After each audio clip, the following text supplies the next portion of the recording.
no health without mental health. My name is Afzal Javed. I'm a psychiatrist.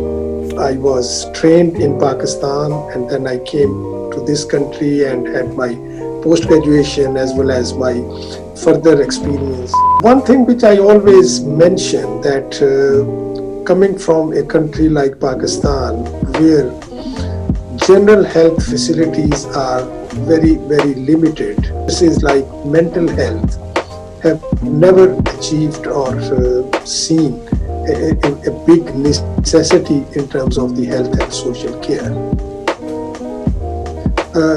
Like many other low-income countries, we are still struggling to convince the professionals, the media, as well as the society that mental illnesses are distinct disorders of mind and body that have got a big impact on the well-being of the individuals.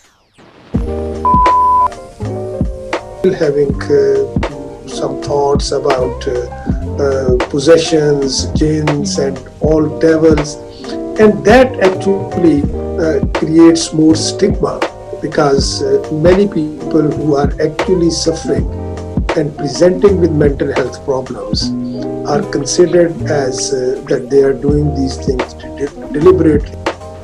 For a population of around 22 crores, you will still find that the number of qualified psychiatrists is less than 400.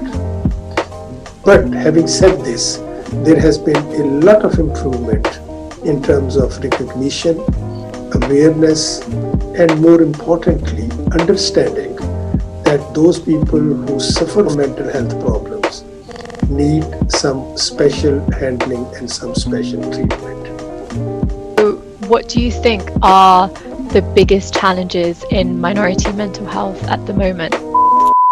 I've got ample evidence that around 25 to 30% of general population will suffer from one or another type of mental health difficulties or problems. 1 in 4 or 1 in 5. So this is really a big challenge which is global, which is not unique to the developed world. These problems are prevalent everywhere. And having said this, if we look at the burden of the mental health diseases, that is enormous. And especially, this particular aspect becomes more pronounced in the ethnic minority and specified groups in the community. First of all, they feel that they will not be listened. The second thing is that they feel that if they will describe these feelings, they will be stigmatized, and people will start thinking that, look, there is something wrong with this person. So that could affect their relationships, that could affect their financial status, that could affect their jobs. So that again makes the stigma even more pronounced. And this stigma is equally shared by even the professionals. If you talk and you speak to many medical professionals, they will undermine the importance of mental health. Whereas we, the mental health specialists, we only emphasize on one major issue, that you cannot separate your mind from body. Now, the medical science acknowledges that many disorders that are physical disorders, well-established physical disorders, actually originate from mind with stress, with tension and with worries. I mean, you just take this word hypertension, which is blood pressure. If you look at this, what does this mean? Hypertension. And that is very evident that when tension becomes high, that certainly affects your physical function.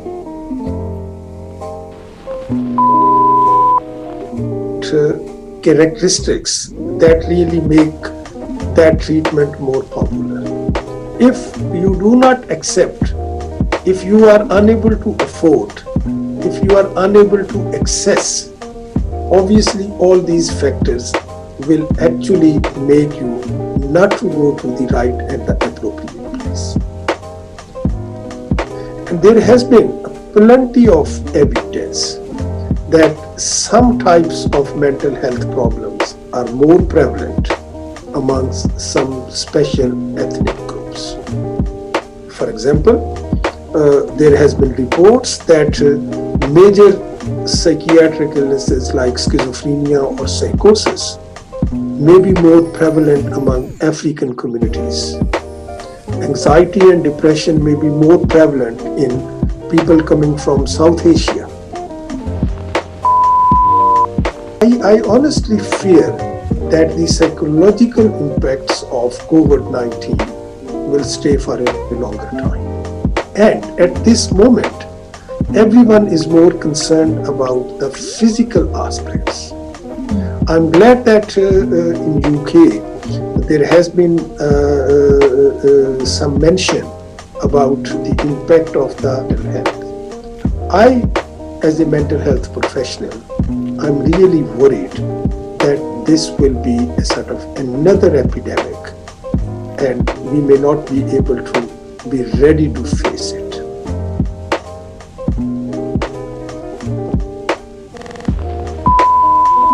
Something else that was brought up in our submissions was also the role of religion as well, and how that's also sort of been raised as something that is misunderstood or overemphasized as a solution when discussing mental health, specifically in South Asian households. So what are your sort of thoughts and responses to that? I put it this way, family gives you a sense of commitment and religion gives you a sense of direction.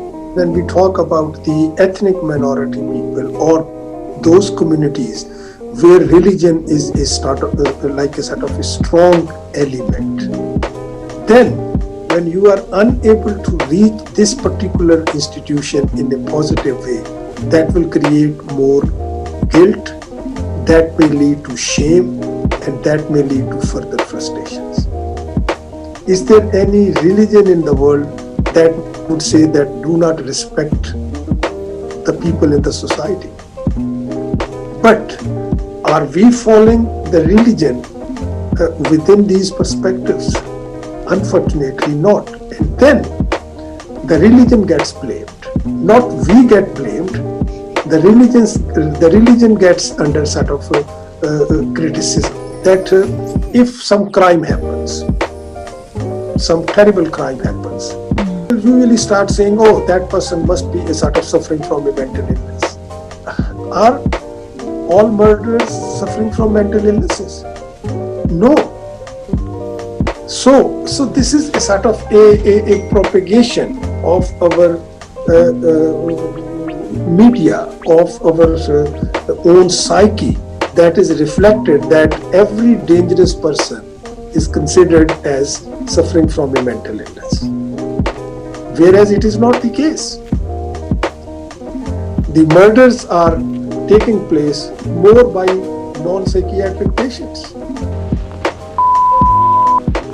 We have to really understand that what are the real issues that are pushing you or pulling you towards these extreme type of natures and the acts. 100%. I think also when you do see crimes, they'll always mention the mental health. And if it's not the mental health, then it'll be their religion or their race or just something to blame for that action rather than just themselves. We are unable to explain or we are unable to accept that there could be 101 reasons for this deviant type of behavior.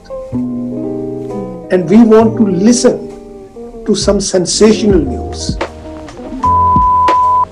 Sort of working towards solutions, what do you think are the most effective strategies to counter these challenges? I always say when I teach my students that the moment you talk about mental health, people will immediately start thinking about mental illness.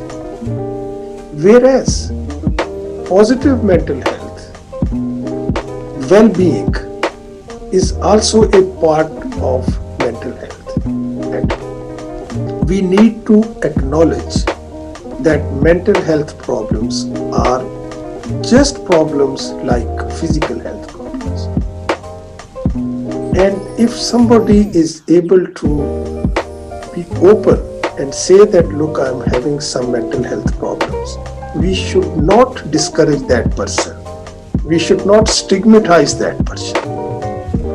We should try to actually encourage that, look, now with the advancement in medicine and psychological therapies, there are many treatments that are available.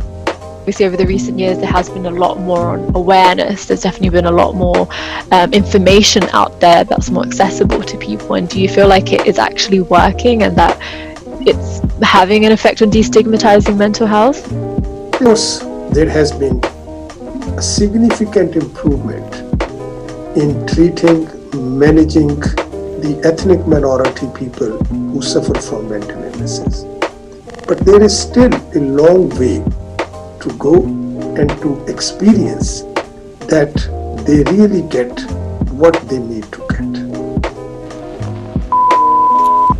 Mental health problems are treatable, mental health problems are manageable, and there are more people who get better than the number of people who do not get better.